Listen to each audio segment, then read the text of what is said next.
It's a very good afternoon stroke evening, a very good afternoon stroke evening.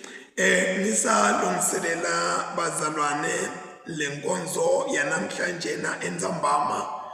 Ngiye kwahlala nje le ekujuleni kwemphefumulo wami liqulo alisilo laNzambama, alisilo letikhatsi tonke, kodwa liqulo lalenti kahle kahle. Leli liculo leli number 80. Noma ngingakaphiwa kuhlabela ngiyacela nje ukuthi ngimane ngilihamishe ngoba lilengekhathi enhlitweni yami. Amen. Nibheke Nkosi Jesu ungikeze izono, ususe kimi ububi, wenze ngibe mhlophe. Nibheke Nkosi Jesu lapha ngihlushwayo, nenze ngithandane nawe, ngibe nokuthula. Nibheke Nkosi Jesu nxa ngidukaduka ebunyameni balo mhlaba, ungihole kahle. Nibheke Nkosi Jesu ngihlaselwe izitha, yiba yisihlangu sami, ngize ngivikelwe. Nibheke Nkosi Jesu ngikhangwa ngumhlaba, nxa kusondela okubi, mane duze nami. Nibheke Nkosi Jesu nxa kuphela konke, uba ngihlale nawe ngithokoze njalo.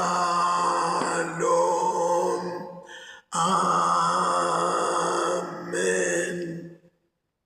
Sithandaza egameni laNkulunkulu Yise neNdodana naMoya Oyingcwele. Amen.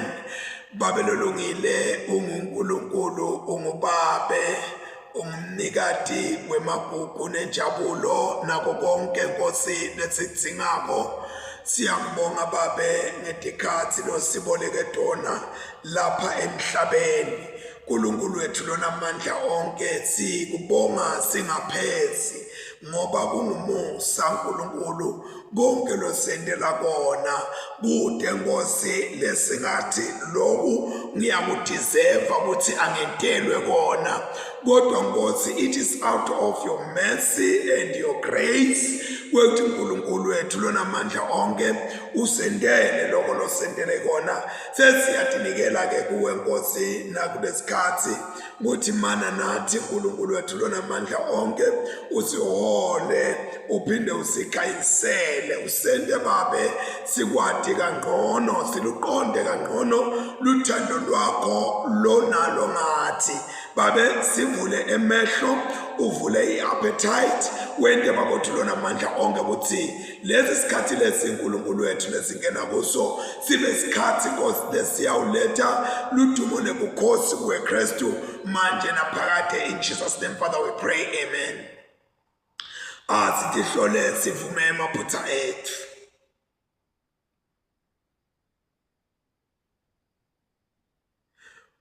Nkulunkulu somandla baba wethu lusezulwini siyathoba siyavuma ukuthi sonile kuwe kuliqala lethu sonile ngekucabanga nangekukhuluma nangekwenta nangekungakwendi lebekufanele sikwente ngenxa yendodzana yakho Kristu inkosi yethu sithethelele konke lesekwengcile usende sikonde igama lokusha kude ligama lakho lidunyiswe.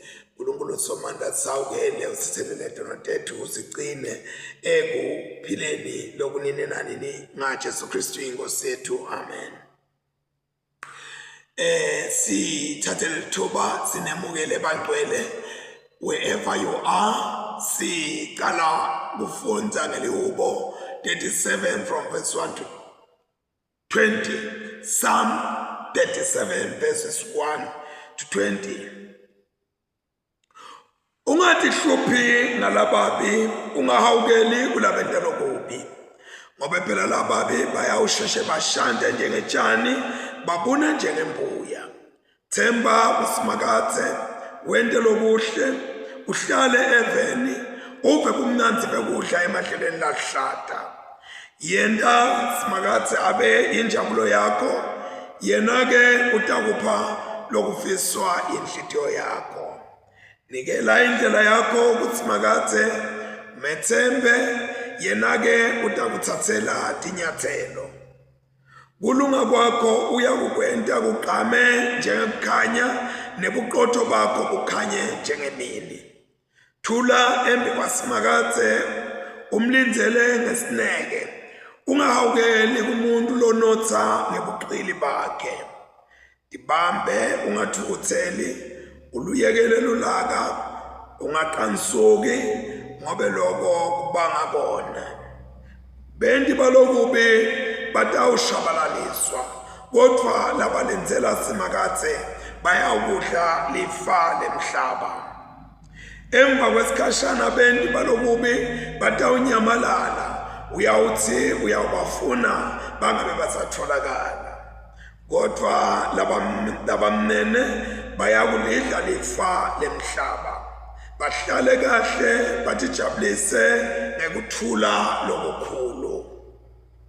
Lo mubi usongela lolungile, amsinekele ematinyo, kodwa simakathe uyamhleka lona lo mubi ngobe uyabona ukuthi sekuyamphelela. Lababi bahosha inkemba, bantsale imicibisholo ebujokini, bafuna kucetha labampofu nalabaswele, babulale labo labahamba ngebuqotho. Kodwa inkemba yabo iyawugwaza tinhlitiyo tabo, imiqibisholo yabo iyawwephuka. Lokuhle lokuncane lanako lolungile kungcono kunemqebo wonke walababi. Emandla alababi ayawwephulwa, kodwa simakathe uyabaphasa labalungile. Simakathe uyathatha tinsuku talabaqotho, nelifa labo liyawuhlala kungelabo phakathe naphakathe. Bangeke bajabhiswe ngetikhathi letimatima, bayakuba nenala ngetikhathi tendlala. Kodwa lababi bayawubhubha, netitha simakathe tishabalale njengeluhlata lwemadlelo, bayawunyamalala baphele njengentuthu. akuthunyiswe uyise nendodana naMoya Ongcwele njengoba bekunjalo ekuqaleni kusenjalo nanyalo kuyakuba njalo kude kube nini nanini. Amen.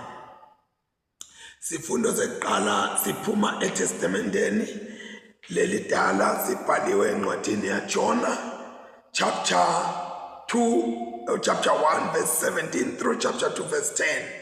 Jonah chapter 1 verse 17 through chapter 2 verse 10. Excuse me. Simakathe wahlinzekela Jonah nenhlanti lenkulu leyafike yaminta.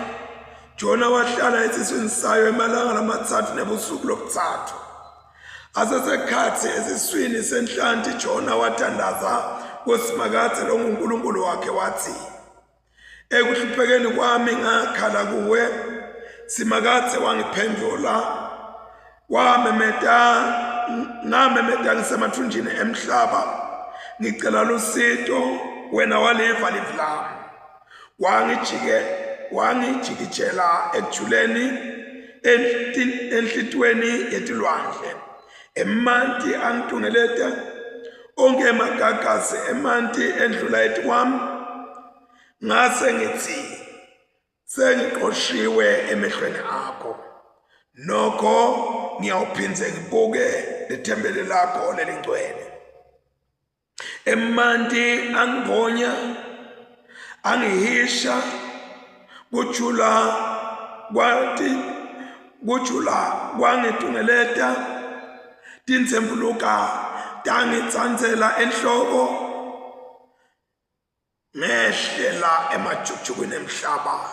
Live lelimasango alo ahlala akhiwe kuze kube phakathe. Kodwa impilo yami wayenyula emgodzini Simakathe uNkulunkulu wami. Ngesikhathi umphefumulo wami uphelelwa ngamandla, ngakhumbula wena Simakathe. Umthandazo wami wafinyelela kuwe ethempelini lakho lelingcwele. Labo labakhonta bonkulunkulu labalide bamshile uNkulunkulu sibili lophathana ngemusa. Kepha mina ngiyawuhlabela kuwe ngelivi lekubonga, nginikele ngemihlatshelo. Loko lengufungele ngiyawufeza, insindiso ivela kuSimakathe. Simakathe wakhuluma enhlantini yase ihlantela Jonah elugwini emhlabathini lomile. Siphela lapha sifundo sekuqala. Sifundo zesibili siphuma eTestamenteni elisha sibhaliwe encwadini yaMateyu sahluko 10 sitaqala kufunda kuverse 24 kuya ku-33. Matthew chapter 10 we are reading from verse 24 to 33. Kude umfundzi lomkhulu kunemfundisi wakhe, futhi kude nenceku lenkulu lengetulu kwenkosi yayo. Ngakho-ke umfundzi kufanele eneliswe ukuthi ufanana nemfundisi wakhe, nenceku kufanele eneliswe ukuthi ifana nenkosi yayo. Nangabe inhloko yemuti kwathiwa nguBeelzebul, emalunga alowo muti ayawubitwa ngemagama lamabi kakhulu. Nengabesabi-ke bantu, ngobe kude lokumbonyiwe lokungayikwembulwa, nalokufihlakele lokungayikwatiwa. Loku lenginitshela kona lapha ekusithekeni, ukhulumeni ebaleni, naloko lenikuva etindlebeni umemeteleni yonke indzawo. Ningabesabi lababulala umtimba, kodwa bangeke bawubulale umphefumulo. Lokungenani mesabeni yena, lokwati kubulala umtimba nemphefumulo wokubili ezihokweni. Abathengiswa yini boncetse lababili ngesenti, nokho kude noma emunye longawaphansi afe ngaphandle kwemvume yeyihlo. Kodwa kini kubalwe ngisho netinwele tonke tenhloko yenu. Ngakho-ke ningesabi, ngobe nine nibaluleke kakhulu kunaboncetse labanyenti. Ngakho-ke wonke loya ungivuma embi kwabantu, nami ngiyawumvuma embi kwaBaba losezulwini. Kodwa lowo longiphika embi kwabantu, nami ngiyawumphika embi kwaBaba losezulwini. Siphela lapho sifundo sesibili. Ngitawucela-ke bazalwane sijike emakethe, sitawubuya sichubeke nemsebenzi wekubuka letifundo lezi sitifundile namhlanje. Amen.